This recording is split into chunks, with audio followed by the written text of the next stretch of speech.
E aí eu faço outra pergunta a vocês, né?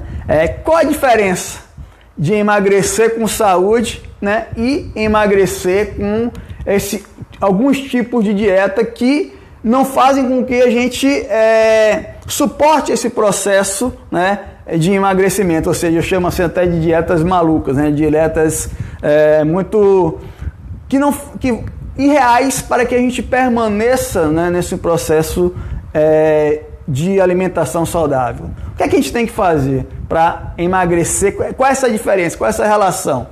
Primeiro, a partir do momento que a gente utiliza esses tipos de dietas, né, dietas que têm inúmeras formas que muitas vezes fazem com que a gente emagreça com mais rapidez, só que muitas dessas dietas têm um efeito não benéfico. Por quê? Tem inúmeras dietas que, por conta, né, de deficiência de alguns nutrientes, fazem com que a gente, além de perder massa gorda, de gordura, a gente perde muita massa magra. Então, por exemplo, uma dieta com deficiência de carboidrato, a gente bota o carboidrato como vilão. Na realidade, o carboidrato não é o vilão. O excesso de carboidrato não pode, mas o carboidrato não é o vilão. A gente precisa de energia. Carboidrato é a única fonte energética que faz com que a gente tenha energia rápida, que é a transformação do carboidrato em glicose. Então, a gente precisa de carboidrato.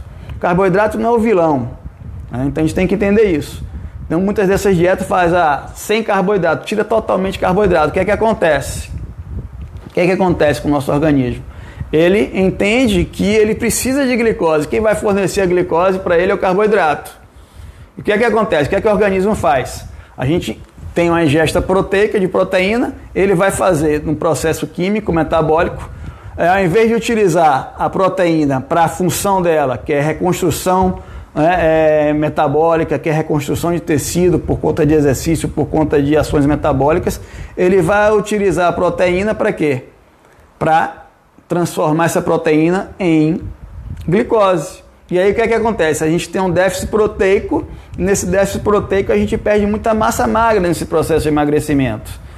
E aí isso não é benéfico. A gente não consegue manter isso por um tempo, por um tempo maior, por todo o tempo.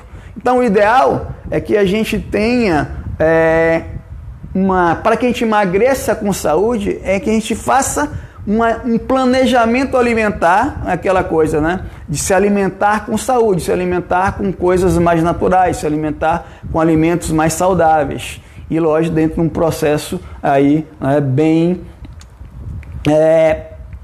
não é um processo curto, é um processo de construção, é uma jornada evolutiva para que a gente entenda isso.